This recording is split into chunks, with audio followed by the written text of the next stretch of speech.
Well, welcome to another edition of the Digicel Sports Show right here on Islandstats.com.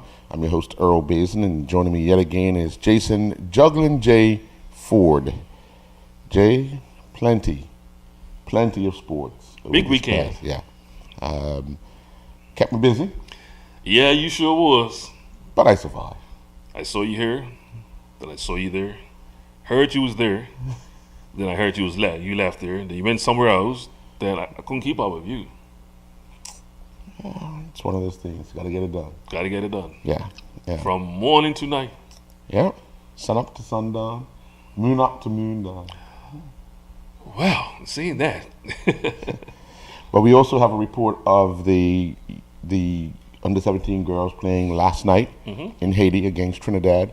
But we'll get to all these sporting stories after this message from our sponsor.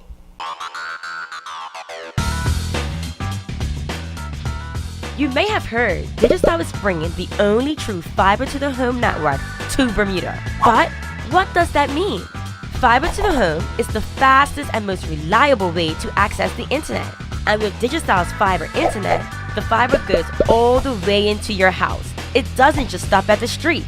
That means you get consistently fast speeds you can rely on.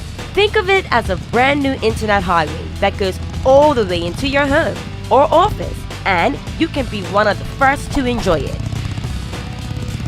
Visit digicelbermuda.com/fiber to register your interest in Bermuda's only true fiber to the home network.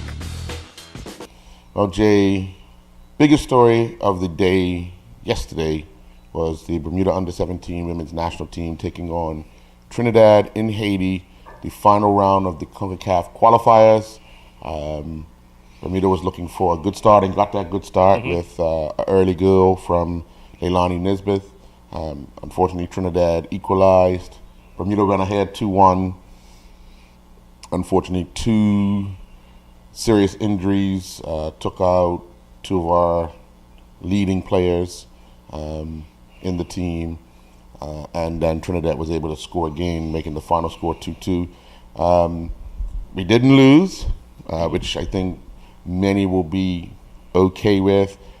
Was looking for a win to start, but you have to play with the hand that's dealt us, and got a chance to speak with Coach Aaron Dankins earlier today about last night's performance and on the health issue of the two players that were injured during the game. So let's get the interview with Aaron Dankins. Bermuda's under-17 women's national team took on Trinidad and Tobago in their first CONCACAF Caribbean under-17 final round match in Haiti yesterday. Bermuda and Trinidad played to a 2-2 draw. Bermuda took a 1-0 lead early in the match through a Leilani Nisbeth goal, and that would hold up until the 60th minute when Trinidad equalized. But Nisbeth will find the back of the net for a second time in the game as Bermuda went back in front, this time 2-1. Bermuda could not keep out the Trinidad attack as they found a way to level the match just before the end as the two teams shared the draw. Dankins, when asked about the overall performance of the team, is quoted as saying, "The overall performance of the team was great, provided the circumstances. The opponents, although not technically better, were more physical. There was an early injury to Adia Gibbons, which forced us to make an early switch just before the half." Dankins went on to say, after the half, Trinidad and Tobago came out more physical and aggressive, which the team took some time to adapt to. Once we started to get back on top, the two injuries happened. First, goal scorer Leilani Nisbet had to be taken off the field due to a head injury, shortly followed by Jaden Masters. Both players having to be immobilized on the field and taken away in ambulances had the psychological effect on the rest of the team. Dankins continued, "At this level of football and with the level of the opponents, goals against are going to be expected. We have to keep things into perspective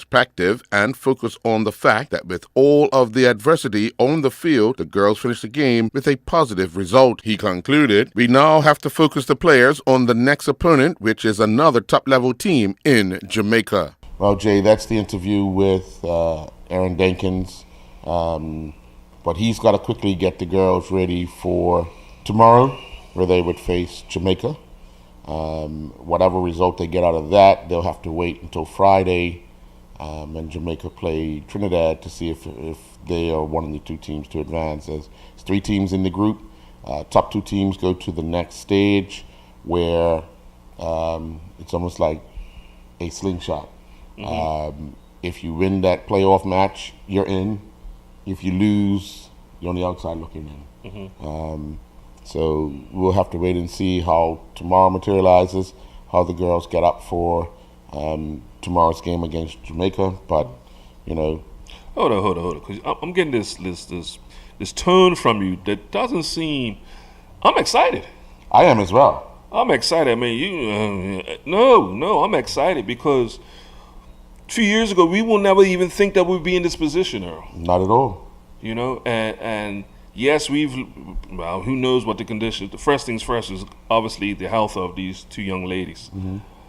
But we've heard this in sports many times about the next man up. Yeah. Because injuries do happen in sports. And it's never a right time. No. It's never. It's always time, but never the right time. It's never the right time. But in saying that, that gives the opportunity for somebody else to step up. And sometimes you don't know, they could be ready now to step up. So, I mean, I'm looking forward to the game against Jamaica. We knew this was going to be a tough game regardless. But we talked about our last show about our strategies changing. Oh yeah. And maybe due to injury, and once again, if these things come to fruition when you have a tournament like this. So I'm pretty sure that the coaching staff will have the A, B, and C plan. They probably may be on D right now. Who knows? You know, but that's what you have to take in consideration when you go, number one, to another country to play in a tournament. Things can happen. It could be right down to a stomach flu. That happens many times when our teams go overseas, or just anybody going overseas. So I'm looking forward to it. I think the only thing that probably was worrying a bit is that we was able to get 2 leads. Yeah. You know, but in saying that, for the first game, you know, you hopefully will get the girls acclimated with everything, and you know, and I'm looking forward to the game against Jamaica, because I believe that is the game. That is the game, because if we fare well against Jamaica, and I will definitely probably predict Jamaica over Trinidad. But in saying that, who knows? They might pick up injuries too. But that's my feeling. Right. I think we still stand in a great position to go through. Oh, without a doubt. That draw. Not only, like I said, we scoring goals too, and sometimes that's gonna play a role. Yeah, without a doubt. That's gonna play a role. So, interesting enough. Let's wish our girls the best, and for the 2 young ladies who have been injured, let's get well soon. Yeah. Well, we turn to the local front. Yes. 9 games played over the weekend. You know how many are 4 each? Yeah. I had my bad week, mate. The funny thing was we both picked the same team. Yeah, so we knew what we was getting. I think the surprise of the weekend was obviously Somerset finally scoring. Well, not just once. 3 times. Yeah. Taking a lead. You didn't see that coming. Oh, no, not at all. But then, I guess, once Flanagan scored 1 goal, that doubt of whether or not we could hang on, then it was 3-2. And, oh boy, what? Don't let them attack again. 3-3. Bloody whistle! Come on, ref. I got 90. I'm at 90 when I was 85, man. Come on. But what do you think the morale will be like at Somerset? Okay, they've got their 2nd point of the season, but they've got their first goal. But they couldn't win. They were up 3-0. Yeah, but Harold, let's think about it. We've seen in the last couple of years, we even saw Danny Town sitting on the bottom of the table and then fight for the title at the end. So I don't think it's still not panic time for Somerset. You might feel it's doom and gloom. I've seen them play. Yeah, but it's still, things can turn around, and we talked about injuries and things. We also talked about players that can come in through the late transfer. Sometimes that can easily disrupt the team. Chemistry. Yeah. You know, we'll talk about a couple. I heard another player might be moving for the late transfer. No surprise. No surprise. I won't say no surprise because he's moved around quite a bit the last couple of years. But in saying that, does that disrupt the team chemistry, what they've had? or does it strengthen what they've already had? We saw, and I'm just going to say that we saw with the likes of Eureka Otterbridge making a transfer from Dennytown to Robin Hood, and now he's a starter. He's a starter. Yeah. Played some valuable minutes for that year. And then obviously last year they ended up winning the league. So he was a part of that winning team as a starter too. So in saying that it can work both ways, but no, I tell you, the biggest surprise for me really was in the first division. At BAA Field? At BAA Field, you said it. Yeah. We're going into we've been very highly speaking about BAA basically almost running away with the league. And of all teams, and I say of all teams, the Paget Lions went in there away from home and took 2 points away from them. Yeah. Well, 3 points, I should say. Yeah. Took them, scored 2, and I say that because the last couple of years, we've been saying prior to 3 years, Paget was conceding 100. I don't think people understand 100 goals Plus. a season and scoring less than 20. Yeah. So that's minus 80 something. Minus 80 something. They're 10-6. The 4 games in. Yeah. I mean, I just that alone. But still got some of the players now. And you know what the funny thing is? In 2 weeks, they've beaten what we would consider title contenders. Yes. Not just promotion. No. Title contenders. Back-to-back weekends. Yeah. So they'll be on a high. They started off the season well last year, but it was that Christmas break that kind of, and that late transfer, because you said it disrupted a lot of the things that they were looking to do. So let's see how they've managed it this year. But they've proven they are going to be a talk have a say in this I early don't think this season is run. marinated yet. Paget is tied for first place after 4 games in the season. Are you surprised? Yes. Yes. What would you be like come Christmas if they're either in the lead or still tied for the lead? Pinching myself, kicking myself. And it's. I told you, I believe the first division is going to be a battle all the way to the end because we're probably talking about 2/3 of the team that can be in contention to win this league. Right. You know? Right. Well, what it does, that result basically lets the other teams know that BAA are vulnerable. And I said it the last show. They're going to have a bad day. I don't think Sunday was a bad day for them. They haven't had a bad day yet. I saw the first, I would say, half hour of the game, and it was pretty much Paget looking to go forward. BAA were looking to keep possession. There were times where they did go over the top to try and catch Paget out, but it wasn't always working. Where every time Paget got the ball, they were looking for their front runners to penetrate, and they were a little more direct than BA was. And as we all know, when you have 2 masterminds like Kenny and Andrew with a team, they don't worry too much about the score. They want to win, but it's more the style. Keep this going. It's gonna We'll eventually break them down. We'll break them down. And I think because of that philosophy, it probably cost them on that day. But if the players stayed regimented and kept doing it, they will think it's a success only because no matter what's going on around them, they can keep their shape, they can keep their form, they can keep playing. So, it's one of those things where we will look at it and say, man, but they should get more direct. When the coaching staff saying, hey, this is the way we play. And I tell everybody, like we talked about it many times, what the objective going into the match. Because it's not about just this game, it's about the season and preparing for next.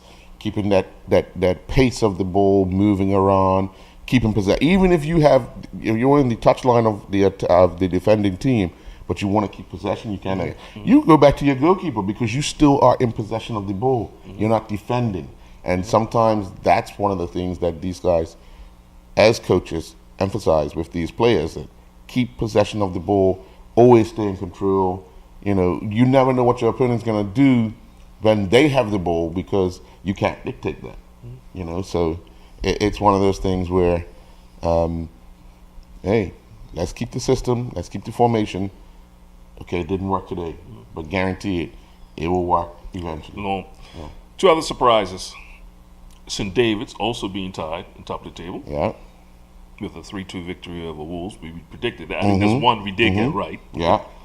But also, Southampton Rangers sitting in 4th place. They haven't lost a game. Everybody else has lost the game in the division. Yep. Well, when you have 2 draws and 2 wins, that's the problem. That's the problem.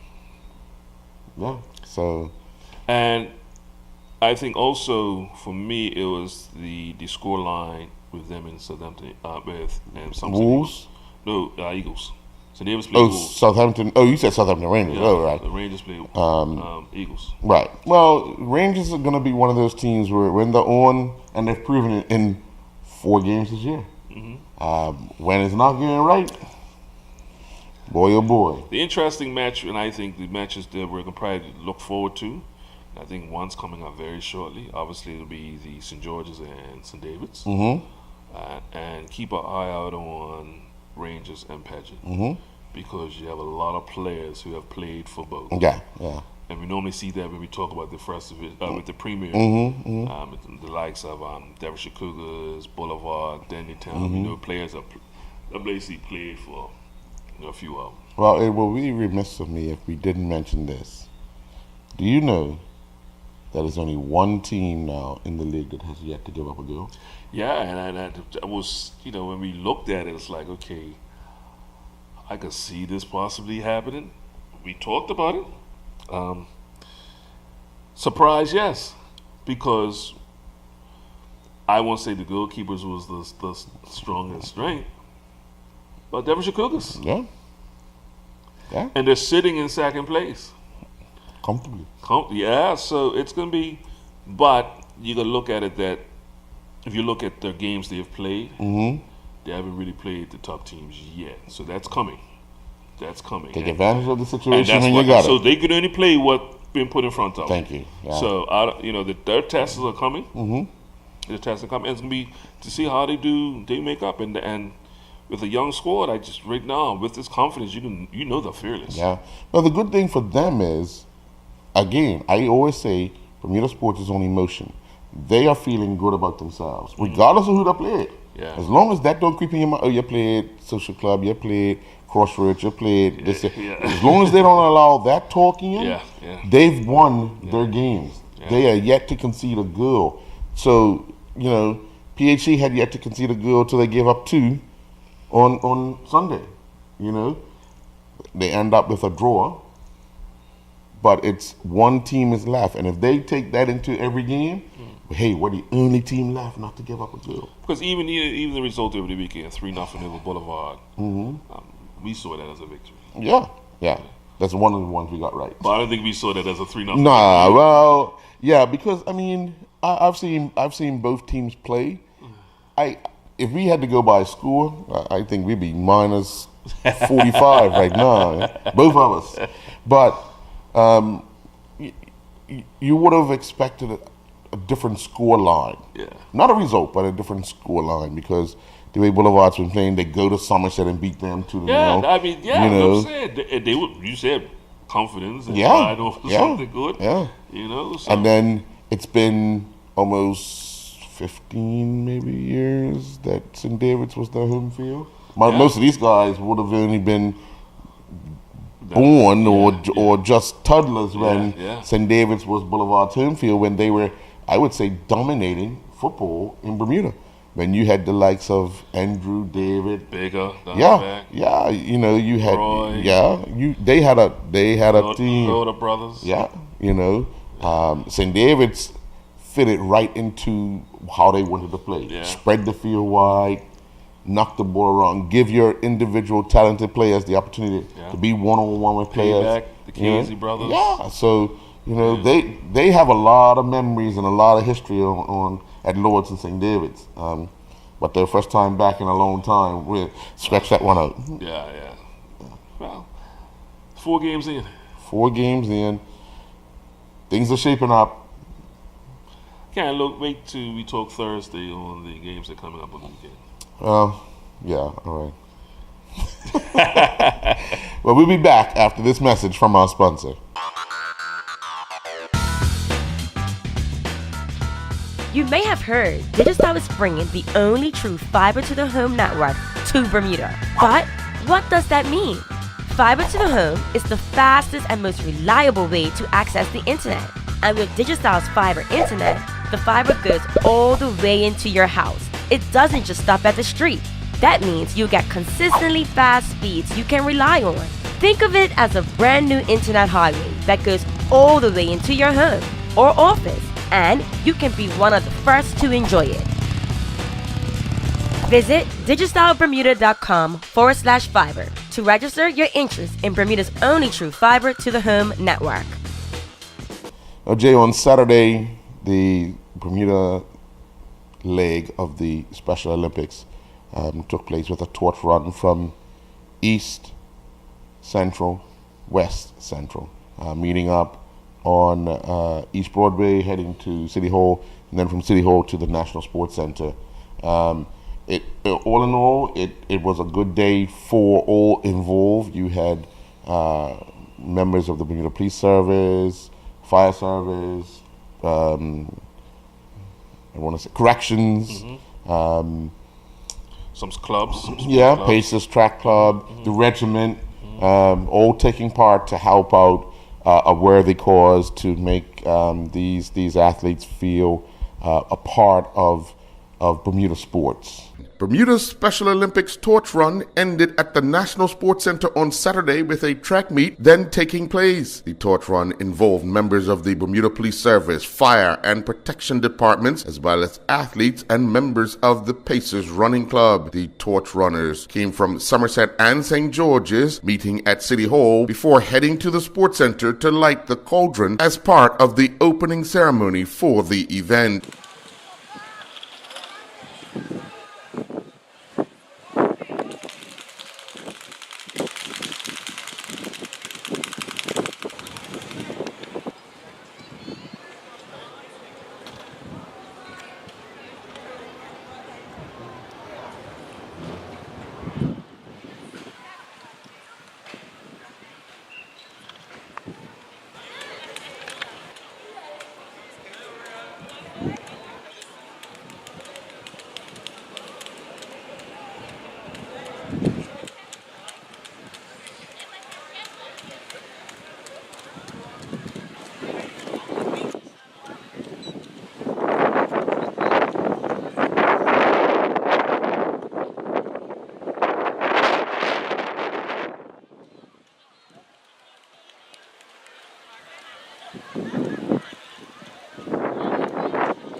Let's go,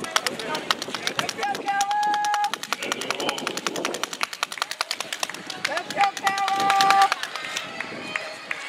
Come on, Carol, please! Carol! Go, Carol!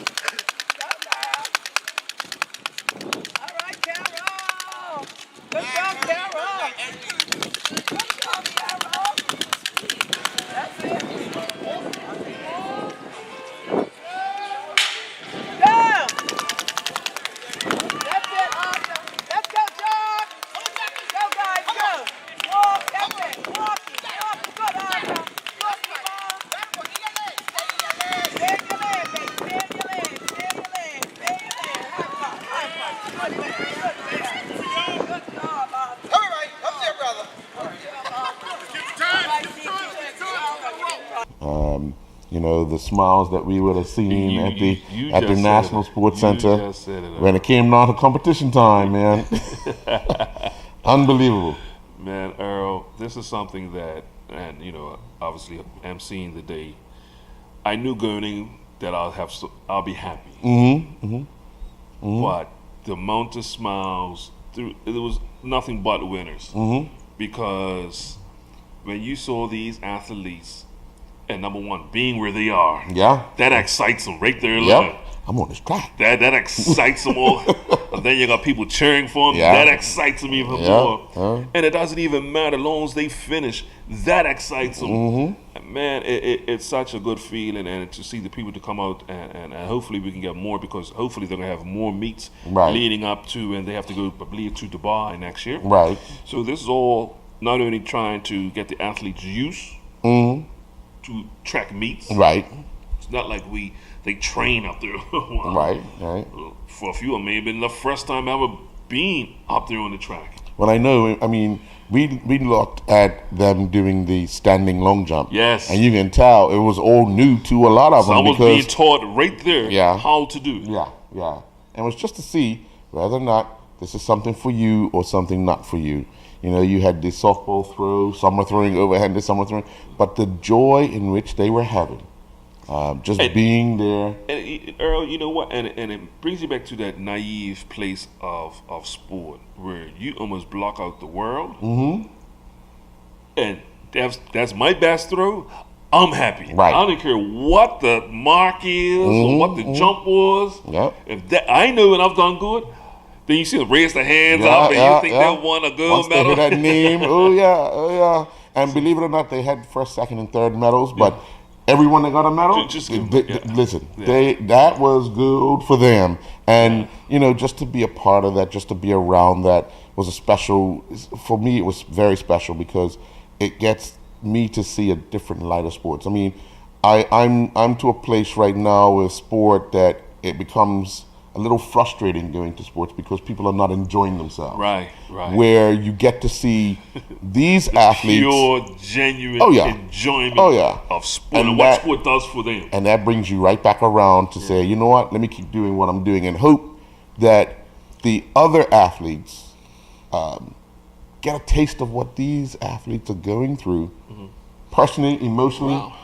Just to say, oh, well, you know what, my problems aren't that I big. tell you, Earl, and I mentioned this to some of the organizers. I said, you know what, get some of these sporting teams around the island, get them involved because it will also be beneficial for them. We just talked about that, how you bring the love back of the sport itself.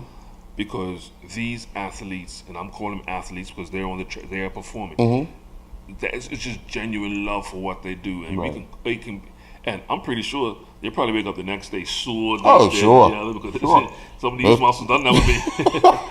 But in saying that, they'll probably still be talking about this Saturday for weeks and weeks and weeks to come, of what they done and what they was able to accomplish. So I know they're in the process, obviously raising money because I think they have to raise approximately close to $150,000. And I want to say it's 30 plus, maybe 40 plus. I heard 70, but I'm not sure what it is. But they've taken quite a bit of athletes over to Dubai, and man, I wish them all the best. But Earl, I can't wait for the next meet. Yeah. Because there's a few guys that I knew personally, like my mate Chris Trott, and If you left it up to Chris would have ran every race. Yeah, they had to pull him out of. This one's not for you. And then he's coming down the front stretch, and he's got his hands, his going in, and he's not looking at nobody else but the finish line. And he said, "Well, where is Chris getting this from?" And you think his going, it's unbelievable, man. Garfield, my man Garfield Parker. You know, he's just tunnel vision on him, right. Yeah. And we can go on and on with Damon Emery. Yeah. You know, we know Damon from around the station. Yeah. But to see Damon in another light. Yeah. Because we just see him hanging around. But when he walked across the field, I was like, "Hey, you okay?" Yeah. He said, "Oh, okay." Yeah, all right. and he picked up probably about 3 medals, you know. So you know what that does for Damon. Right. Because we see him in a different capacity, but we know what that would do for him. So, folks, I mean, you get the chance. As soon as you hear anything going on with the Special Olympics, please come and support. And for all the volunteers, we want to thank you because, you know, we need it. Volunteers are definitely needed. For all the organizers, man, it's job well done. Yeah. Well, from Saturday to Sunday, the Aon Sprint National Triathlon Championships took place at Southside. Let's get the roundup of the winners from Sunday's triathlon. Bermuda Olympian Tyler Butterfield finished 37th during the men's pro division of the Ironman World Championships in Kona, Hawaii. Butterfield clocked a time of 9 hours, 27 minutes, and 22 seconds. The 2017 Aon National Sprint Triathlon Championships took place at Southside yesterday, where Alan Potts and Karen Smith were crowned the male and female champions. Potts clocked a winning time of 1 hour and 2 seconds. Jeff Smith was second in 1 hour, 1 minute, and 26 seconds, with Neil Disinqua finishing third in 1 hour, 2 minutes, and 2 seconds. Smith was the 7th overall finisher, crossing the line on a time of 105.08. Maddie Durkin was the second female finisher and 9th overall on a time of 108.02. And Rebecca Shepard was the third female finisher and 16th overall, clocking a time of 112.13. You may have heard Digicel is bringing the only true fiber-to-the-home network to Bermuda. But what does that mean? Fiber to the home is the fastest and most reliable way to access the internet. And with Digicel's fiber internet, the fiber goes all the way into your house. It doesn't just stop at the street. That means you get consistently fast speeds you can rely on. Think of it as a brand new internet highway that goes all the way into your home or office, and you can be one of the first to enjoy it. Visit digicelbermuda.com/fiber to register your interest in Bermuda's only true fiber to the home network. Well, Jay, youngsters took to the Bassa Pool on Saturday for the Shark swim meet. Sharks have produced quite a few Olympians. They've been around a while. Yeah. Oh, yeah. Well, you know, the puppy sharks, aren't they? Yeah. Or are they tiger sharks? I'm a squirrel. Getting to the bottom of the pool for a nap? Yeah, buddy. I'm a squirrel fish, bro. Well, the Shark swim meet was held on Saturday at the Bassa Pool. Let's get the roundup of the winners from Saturday's event. Bermuda Amateur Swimming Association 2017-18 season continued at the Bassa Pool with the Shark Sprint meet on Saturday. One record was broken during the meet, and it came in the 13 to 14 boys 200-meter medley relay as Shark Swimming Club swimmers Brian Desmond, Keegan Woolley, Sam Williamson, and Leo Forster clocked a winning time of 2:09.04 in the men's 15 and over 50-meter freestyle. Nicholas Patterson finished first with a time of 26:66. Zebley Wakely was second in 27:23, and Lewis Sweeney finished third, stopping the clock in a time of 30:44. In the 11 to 12 girls 200-meter backstroke, it saw Jaden Judge touch the wall first in a time of 2:56.31. Emily Argent was second in 3:09.77, and Bella Howells finished third in 3:17.11. Aim, fire. Oops. Well, what Jay is talking about is the archery. The National Archery League is underway. 2 weeks in. Had a chance to stop by there, Jay, and you know how you're encouraged. Hey, you want a different angle? You can go in front. I said, huh? Yeah. Just about a 45-degree angle. We'll be all right from behind and from the side. These are semi-pros. And with bows. Even they make mistakes. a good gust of wind was, a bound or. Oh man, they already took that in consideration. Sure. Yes. Yeah. 5 knots crosswind. Adjust my meter, my scope. I ain't seen none of them do that. The whistle blows. You got 4 minutes to shoot. I think it's 8 arrows, something like that. But there's a whistle that blows. They walk up. The next whistle starts the 4 minutes, and they aim and fire. I ain't seen nobody do no check, no who. They know that already. It's not that first day. Oh no, it's not. And they're in the league, so Yeah. I'm still not getting in front. As long as they stand where they're supposed to stand, that thing is supposed the target. Yeah. Is supposed to where it's supposed to be. Uh-huh. I know where I'm supposed to shoot. Well, this weekend, Jay is coming down to film, and he'll stand in front of you, and you'll have some. But one problem, Phil, Jay. what? You already got file footage. Jay, one problem. What's that? You might hear up, but you won't hear ups. Oops. You might hear up. Yeah, well, Won't be oops. I'm behind the fence. You ain't catching me here. I'm precious. Let's get the roundup of Sunday's National Archery League play. National Archery Association League season continued at the Southside Archery Center. Bernard Wade III won the adult recurve 30-meter target size, 60 centimeter for the day with 298 points. He was followed by William Pickering, who had 276 points. Cameron Pickering finished third, tied with Robert O'Connor with 271 points. In the junior recurve 20-meter target size 60 centimeter class, Jaden Roberts won by 1 point over Ashley Weeks. Roberts scored 272 points with Weeks scoring 271. You called it.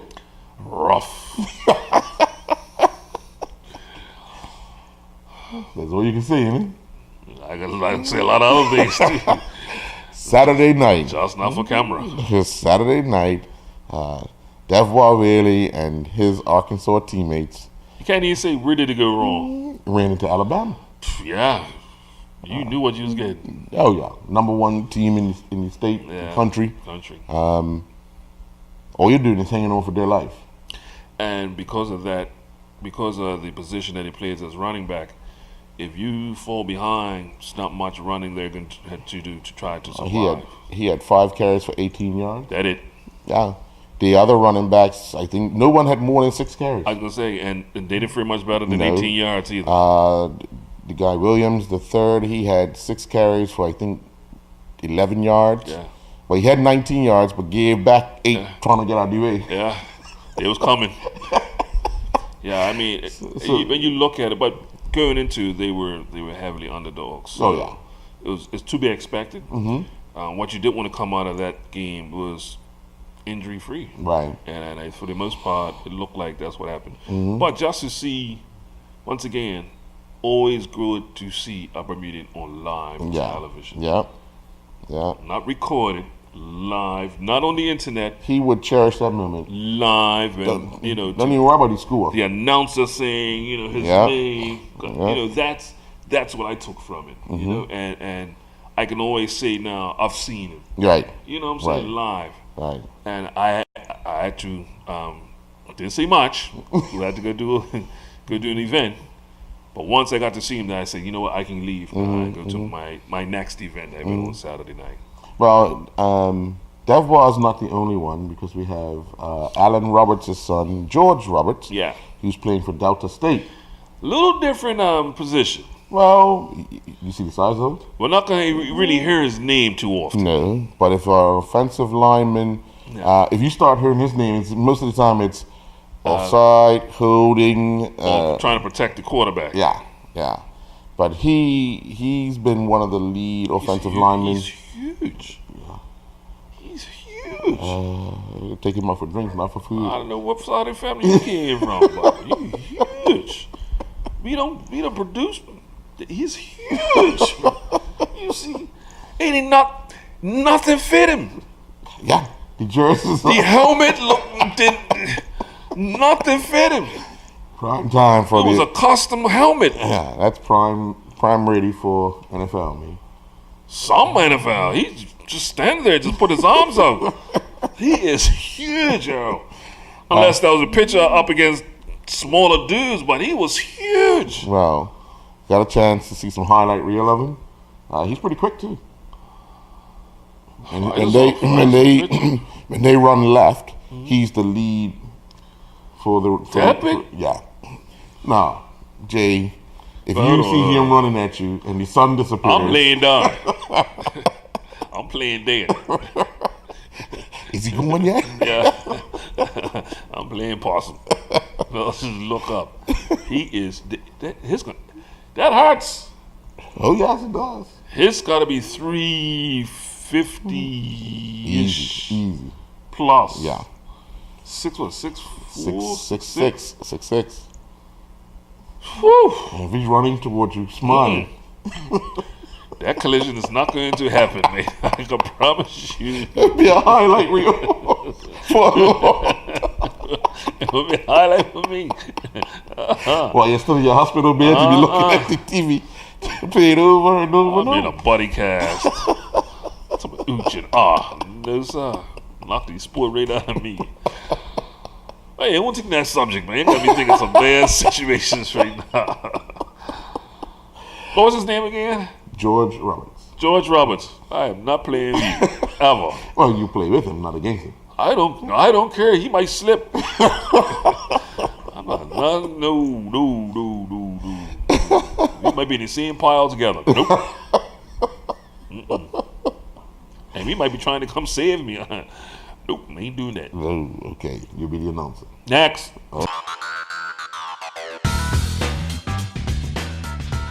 You may have heard Digicel is bringing the only true fiber to the home network to Bermuda. But what does that mean? Fiber to the home is the fastest and most reliable way to access the internet.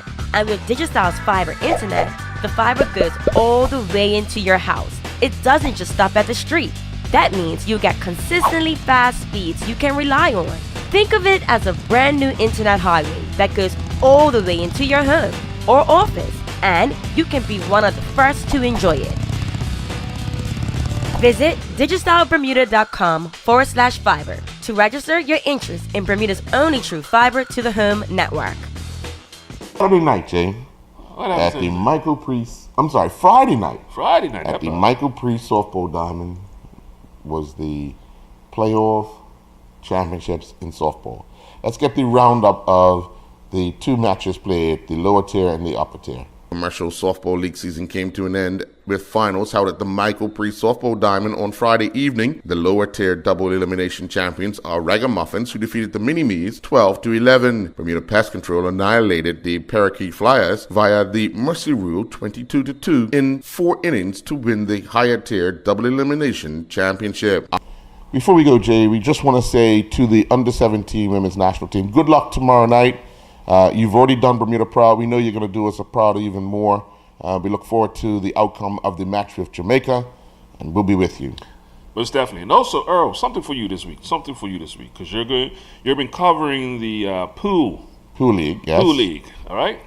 But you just been mentioning the teams. I need you to get me some players' names because I got to see who I got to take on to, who's willing enough to play me, So I gotta see what my competition's like. Now you're gonna have my phone blowing on. But I want to see what they're doing in the league too. I want to see who's getting a cocktail and who's winning. You know what I'm saying? Okay.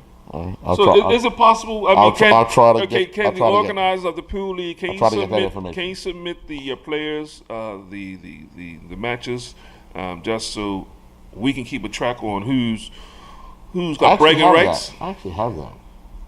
I don't see it. I want to see who's got bragging rights. Because when I do go to these certain clubs, I see some of these guys. Mm-hmm.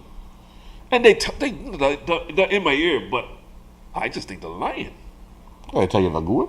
Of course. Okay. And the rest of the team's dumb, that's why they're not winning? Well, they're good. I didn't say the team was good. Right. Okay. Well, I want to make sure that when that's in my ear, hold on, ain't you the weak link? You know what I'm saying? I'll sort of rectify that for you, sir. Thank you, sir. I'll do my best. Thank you. All right. Thought I'd throw that out there. No problem. Well, folks, have a good night from the Digicel Sports Show.